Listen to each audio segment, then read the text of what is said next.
On this Saturday night, backlash, the mounting criticism against the Prime Minister for inviting his Indian counterpart to the G7 summit. It is sending a wrong message. Why now may be the time to reset relations. The man mistakenly deported from the U.S. returns and gets hit with criminal charges. The accusations against him dating back years. A radioactive debate in Nova Scotia reactivated. I thought it was the worst news that I had heard in a long time. The battle brewing over the resumption of uranium mining. Plus, hockey-themed handiwork. I started making these playoff chickens. How some Oilers fans are stick-handling their stress. Global National, reporting tonight, Nitu Garcha. Good evening and thanks for joining us. Canada is preparing to host a G7 summit like no other. It's taking place against the backdrop of the trade war, global tariffs, and heightened geopolitical tensions. Today, Prime Minister Mark Carney laid out his priorities for the gathering, which is 8 days away. But his agenda is being overshadowed by a polarizing guest. Touria Izri has our top story tonight. Calls are growing for Canada to unroll the welcome mat for India's Narendra Modi, including from within the Liberal Party. I don't agree with this invite. Sukh Dhaliwal represents the riding in Surrey, BC, where Sikh separatist Hardeep Singh Nijjar was killed outside his Gurdwara 2 years ago, allegedly by agents of the Indian government. Dhaliwal says dozens of his constituents are outraged at Carney's invite. They are telling me that the approach that we are taking is that anyone can come into Canada and they can kill Canadians and they can walk away with impunity. India, the fifth largest economy in the world. Carney defended the outreach and a day later outlined his priorities for a G7 filled with possible landmines. Protecting our communities and the world, building energy security and accelerating the digital transition, and securing the partnerships of the future. The fact that leaders from a number of countries have been invited to this meeting does not and should not detract from the importance of the independent investigation. There's a saying in intelligence that you don't have allies, you have aligned interests.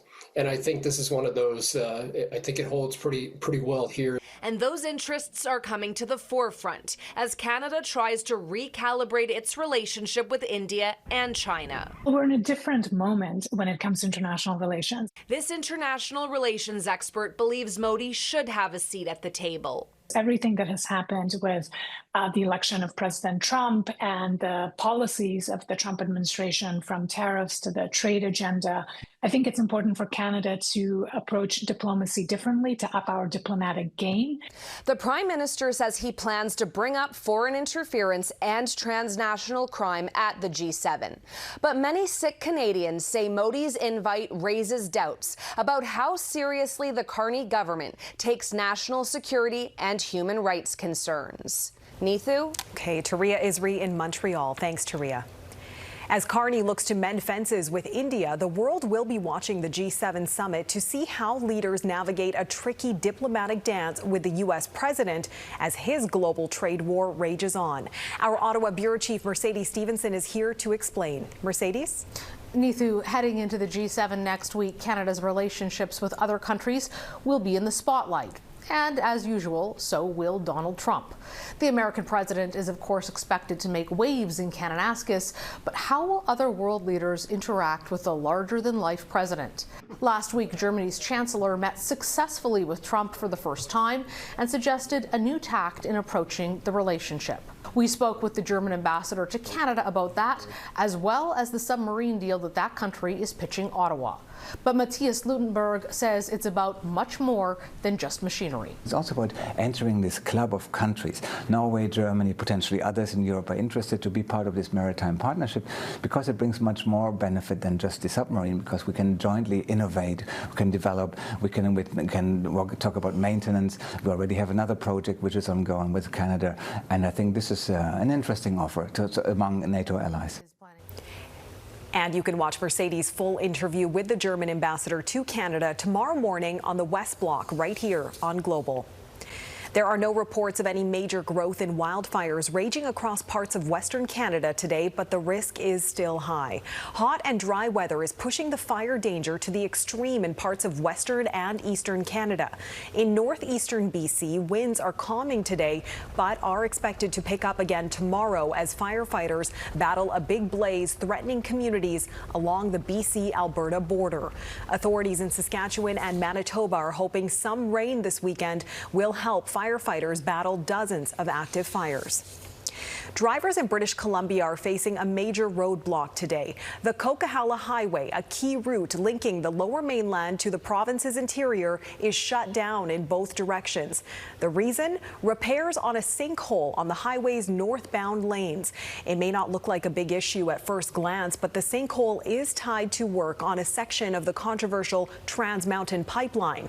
Repair crews have been working to patch up the problem since it was first discovered on Thursday. The strategy to hit the brakes on Canada's auto theft crisis is getting results. And while fewer vehicles are being stolen, more are ending up in chop shops. Kyle Benning explains. It's evidence the plan to fight auto theft in Canada is working. The Canada Border Services Agency is seeing the total number of cars it intercepts drop compared to the previous 3 years. The CBSA reports that more than 650 cars have been intercepted so far this year, with more than 400 of those coming from Quebec.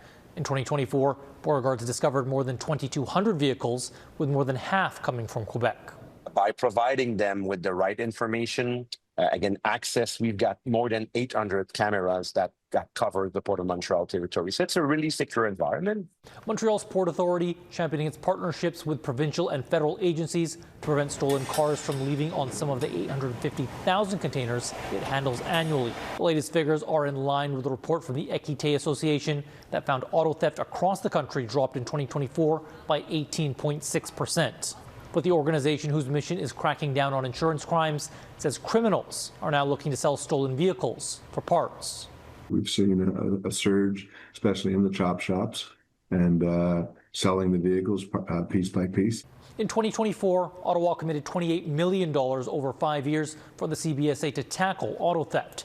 The agency says it has used that investment on technologies, analytics, and collaboration with law enforcement to track down the sources of stolen cars. Kyle Benning, Global News, Toronto. The fate of a Maryland man mistakenly deported to El Salvador is now in the hands of the U.S. court system. Kilmar Abrego Garcia was sent to the Central American country in March along with dozens of other men. But unlike the others, though, Abrego Garcia was legally protected from deportation.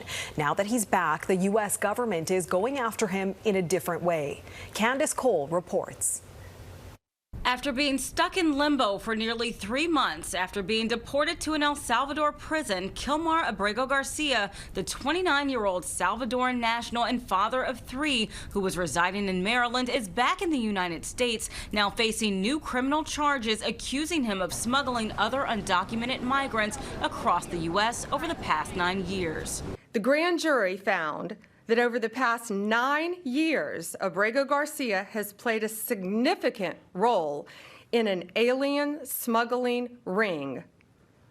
They found this was his full-time job, not a contractor. He was a smuggler of humans and children and women.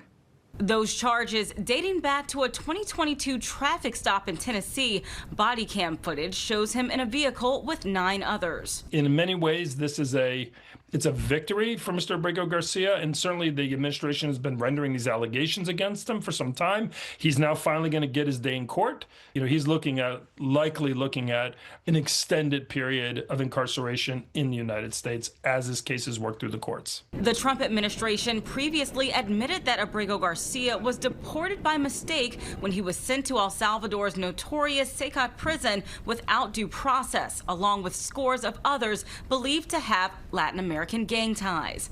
The administration has repeatedly accused him of being a member of the MS-13 gang without evidence. Meanwhile, on the West Coast, protests against ICE erupted in Los Angeles as raids were carried out Friday, arresting 118 people, according to the Department of Homeland Security. To me, when these things happen, it sows a sense of terror in the community. It's bad enough that it happened at this location, but the way this goes and spreads throughout the community, then people are not sure where they're safe. Late last year, the Los Angeles City Council voted to designate LA as a sanctuary city. However, the U.S. Attorney for California's Southern District says that's no longer the case. Neetu? All right, Candice Cole in Washington. Thanks, Candice. From battlefields to bargaining tables, coming up, what history tells us about the long, painful road to peace and how it could help in the Russia-Ukraine process. Plus, from banned to back on the shelves, why Alberta liquor stores are once again selling American booze. Israel has recovered the body of a Thai man held hostage in Gaza since the Hamas attacks on October 7, 2023. The 35-year-old agricultural worker was abducted from southern Israel. His remains were found in the southern city of Rafah. In northern Gaza today, another Israeli airstrike killed at least 15 Palestinians and injured around 50 others. The Hamas-run health ministry says at least 95 people have been killed in the past 24 hours. Israel says it warned people in the neighboring Jabalia refugee camp to evacuate as it responded to militants allegedly firing rockets.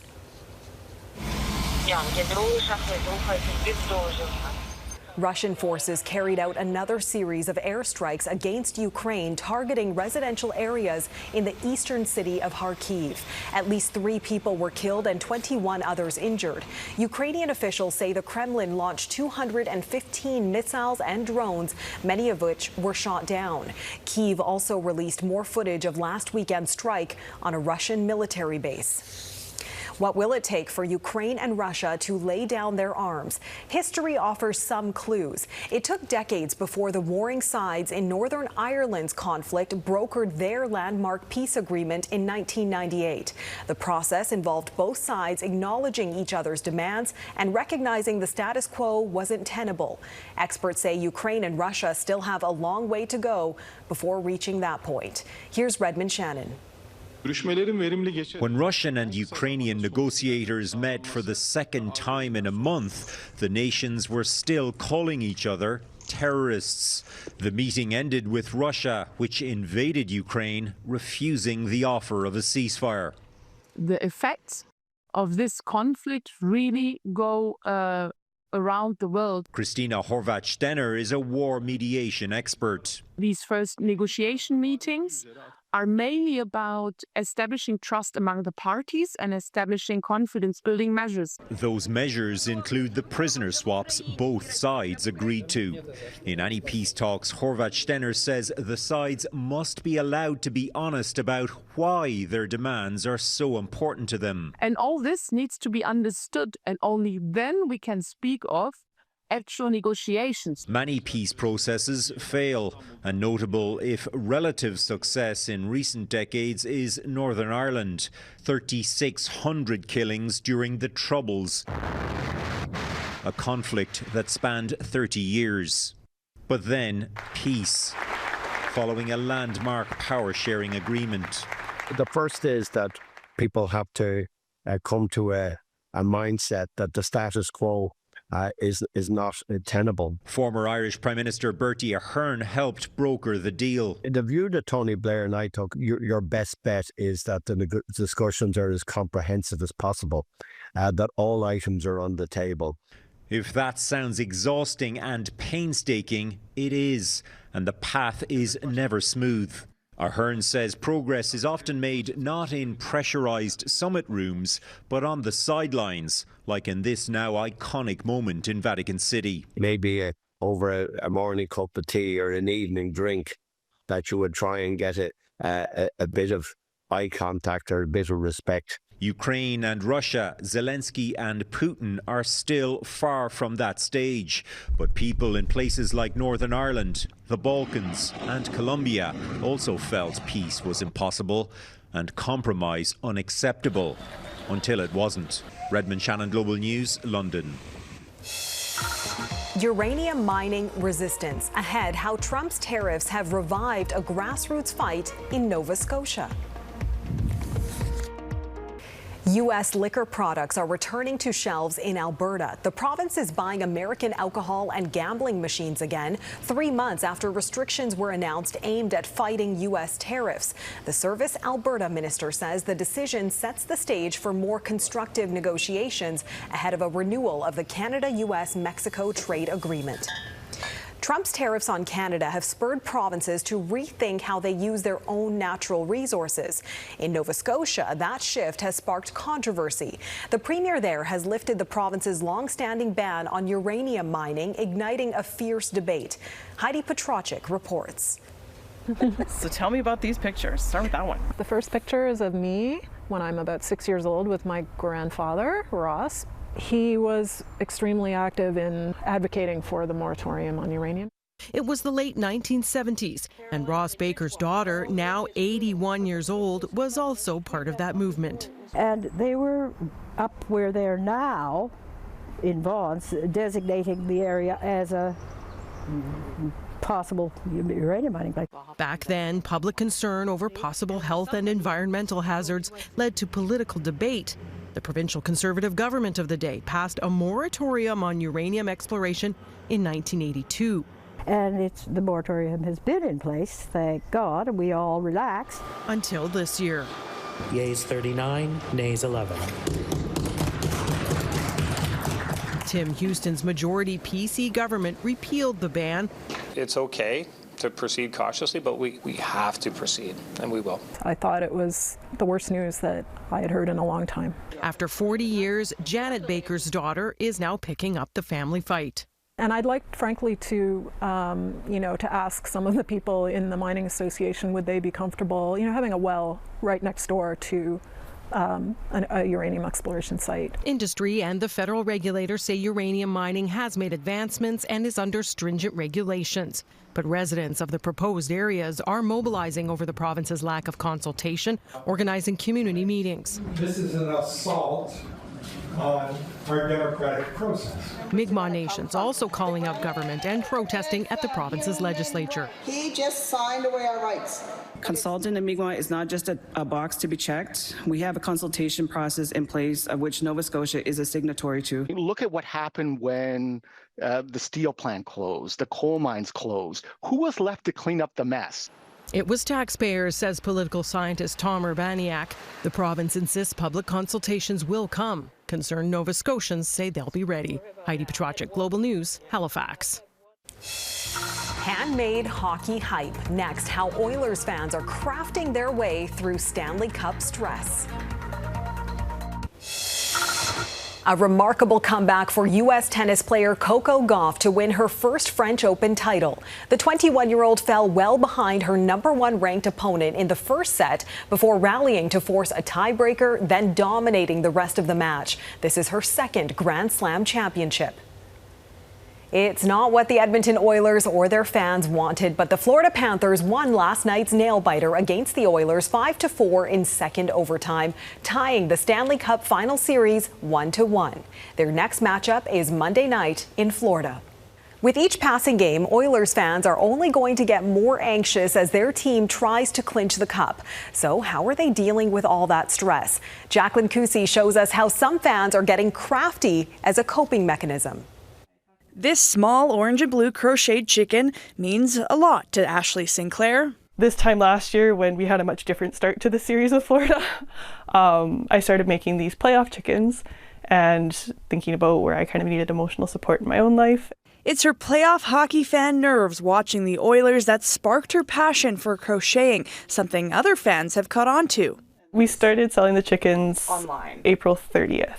And we hit 1,000 chickens yesterday on June 5th. The orange and blue plushie is filled with exactly 97 grams of weighted pellets, like Connor McDavid's number. She has a team of 5 other crocheters who help. She says it's been quite the daily grind. I have between 7:30 and about 1 or 2 a.m. where I'm getting orders ready and sending out emails and just trying to get the chickens out to the coop. Outside of Edmonton, near Wainwright, Alberta, Jordan Pryor is putting her own spin on the playoffs. Everybody out here is cheering for the Oilers. Our family is diehard Oilers fans. And so it was just a natural thing of like, I think somebody even mentioned it one day. They're like, you should do an Oilers skull. It's an art she learned from her great uncle. It takes 3 whole days to do herself. You have to boil the buffalo skull, pressure wash it, leave it out to dry for a few days, and then fill in cracks to make a smooth canvas. She's only made the one Oilers skull so far. As the Oilers keep winning, I keep getting a lot more messages, which is great. There's no shortage of fans expressing their Oilers pride in unique ways in Ice District. I've been here every single game, from round 1. I have not yet washed my jersey since round 1. That's Tammy Delory, or as some fans know her, Mama Skinner. This is the get-up she's had for every game. It's the crafty passion that these fans are hoping can help drive the team to success. Go Oilers, go! Get rid of the Rats! Jacqueline Cusi, Global News. Quite the creativity if you channel your stress into it. That is Global National for this Saturday night. I'm Neetu Garcha. Tonight's Air Canada is a star-studded party celebrating the 150th anniversary of Toronto's Sick Kids Hospital. Okay, is everybody back up in the building? Actor Ryan Reynolds and Olympic hockey gold medalist turned doctor Hayley Wickenheiser were among the hundreds of people on hand for the festivities. Sick Kids launched in 1875 as Canada's first children's hospital and has been the home of multiple medical breakthroughs, including the country's first pediatric kidney transplant in 1969 and the discovery of the gene for cystic fibrosis in 1989. Thanks so much for watching. Hope you'll join us again tomorrow.